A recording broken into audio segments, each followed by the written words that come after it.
নমস্কার বন্ধুরা, mix fusion সোমার পাকশালায় আরেকটি রেসিপির সাথে আপনাদের সবাইকে স্বাগত। আজকে আমি আবারও একটি থোড়ের রেসিপি নিয়ে এসে হাজির হয়েছি। থোড়ের বিভিন্ন রেসিপি আমার চ্যানেলে দেওয়া আছে, তো আজকে আমি আপনাদের সাথে শেয়ার করব থোড় ভাজা। এই রেসিপিটি কিন্তু খুব সিম্পল এবং খুব তাড়াতাড়ি হয়ে যায়। এই রেসিপিটি বানানোর জন্য প্রথমেই নিয়ে নিয়েছি আমি থোড়। এখানে আমি পরিমাণ মতো থোড় নিয়ে নেব। এগুলো আমার গাছের থোড়, তো এই জন্য বেশ কিছু আমি থোড় এখানে কেটে রেখেছি। আর এখান থেকে পরিমাণ মতো থোড় আমি নিয়ে নিচ্ছি, নিয়ে এগুলোকে কেটে নেব। খুব পাতলা করে কুচি কুচি করে আমি কেটে নিয়েছি। থোড় কাটার যদি আপনারা পুরো ভিডিওটি দেখতে চান, এই প্রসেস থোড় কীভাবে কাটতে হয়, তাহলে কিন্তু আগের যে আমি থোড়ের রেসিপিগুলো দিয়েছি সেই রেসিপির মধ্যেই কিন্তু এই থোড় কাটার পুরো প্রসেস দেখানো আছে। দেখুন, এবার থোড়টাকে যে ছোট ছোট কুচি করে কেটেছি সেটাকে এবারে আমি লবণ জলে ভিজিয়ে দিয়েছিলাম। লবণ জলে ভিজিয়ে দেওয়ার পর এবার নিংড়ে নিংড়ে কিন্তু ভালোভাবে পরিষ্কার করে ধুয়ে তুলে নিচ্ছি।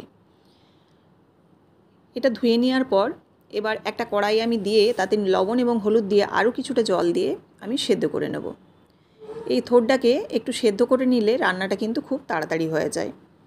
থোড় ভাজার ক্ষেত্রে কিন্তু আপনারা কাঁচা থোড় দিয়েও রান্নাটা করতে পারেন, তবে আমি এখানে একটু সেদ্ধ করে নিচ্ছি। সেদ্ধ করে নিলে কিন্তু টেস্টটাও ভালো হয়, আর এখানে রান্নাটাও কিন্তু খুব তাড়াতাড়ি হয়ে যাবে।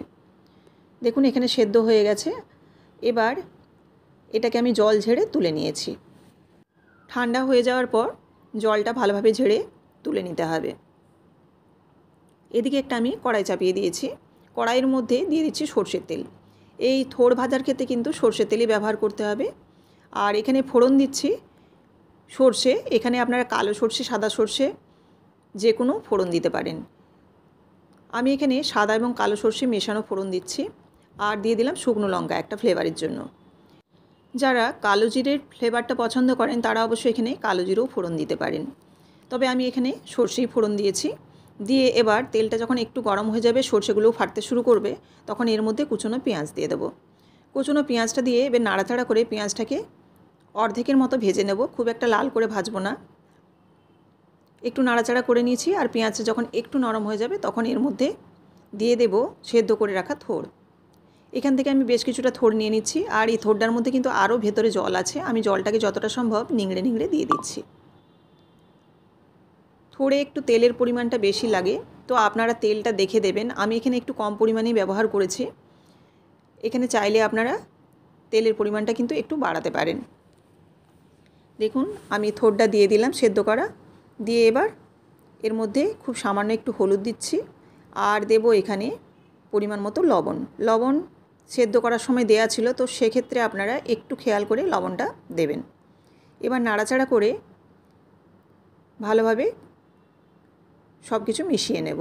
মিশিয়ে নেওয়ার পর আমি একটু ঢাকা দিয়ে দেবো। আর থোড়টা প্রায় কিন্তু 80% মতো সেদ্ধ হয়ে আছে। বাকি যেটা আছে সেটা কিন্তু আমি এবার ঢাকা চাপা দিয়ে সেদ্ধ করে নেব। দেখুন, মিনিট 2-3 মতো ঢাকা দিয়ে দিয়েছিলাম। দিয়ে থোড়টা কিন্তু পুরো তেলটাকেই টেনে নিয়েছে, আর এই জন্য একটু ড্রাইও হয়ে গেছে। সেই জন্যই আপনাদের বললাম যে আপনারা চাইলে একটু তেলের পরিমাণটা বাড়াতেও পারেন। এবার ঢাকাটা খুলে যখন প্রায় হয়ে আসবে তখন কিন্তু এর মধ্যে দেব কাঁচা লঙ্কা কুচি, আর দিয়ে দেব এখানে পরিমাণ মতো চিনি আর গ্রেট করা নারকেল। তো চিনিটা আপনারা আপনাদের পরিমাণ মতো দেবেন। থোড়ে একটু যদি চিনি দেন তাহলে কিন্তু খেতে খুব ভালো হয়। এবার একটু নাড়াচাড়া করে নিচ্ছি। আর এই নারকেল কুড়াটাও এটা দিলে কিন্তু ভীষণ ভালো খেতে হয়, যখন খাওয়ার সময় মুখে লাগে বেশ ভালো লাগে। আর এটা দিয়ে দিচ্ছি আমি ড্রাই রোস্ট করা চিনেবাদাম গুঁড়ো। চিনেবাদামটাকে ড্রাই রোস্ট করে খোসাটা ছাড়িয়ে নিয়েছিলাম, তারপর একটু আমি মিক্সিতে হালকা করে পিষে নিয়েছি, খুব একটা কিন্তু গুঁড়ো করিনি। আর এটাও কিন্তু যখন খাওয়া হবে তখন মুখে যখন বাদামের টুকরোগুলো পড়ে তখন কিন্তু খেতে বেশ ভালো লাগে।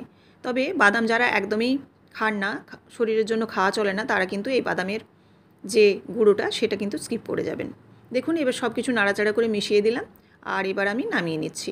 এটা কিন্তু ভীষণই লাইট হয়েছে, আর খেতেও কিন্তু অপূর্ব হয়, যেহেতু নারকেল বাদাম দেয়া আছে। তাছাড়া সর্ষে ফোড়নটাও কিন্তু বেশ ভালো একটা ফ্লেভার দেয়। তো অবশ্যই আপনারা কিন্তু এরকমভাবে একবার হলেও এই থোড় ভাজা ট্রাই করে দেখতে পারেন। উপর থেকে আমি নারকেল কুচি ছড়িয়ে দিয়েছি একটু, দিয়ে তারপর পরিবেশনের জন্য রেডি করে নিয়েছি। এই রেসিপিটি যদি ভালো লেগে থাকে অবশ্যই লাইক, কমেন্ট এবং শেয়ার করবেন। আর এরকমই রেসিপি পাওয়ার জন্য অবশ্যই চ্যানেলটিকে সাবস্ক্রাইব করে বেল বাটনটি প্রেস করে দেবেন। আমার যে বন্ধুরা ফেসবুক থেকে দেখছেন তাদের কাছে অবশ্যই অনুরোধ রইল যে পেজটিকে অবশ্যই আপনারা ফলো করে দেবেন। আবারও আপনাদের সাথে দেখা হচ্ছে নেক্সট রেসিপিতে। সবাই ভালো থাকবেন, ধন্যবাদ।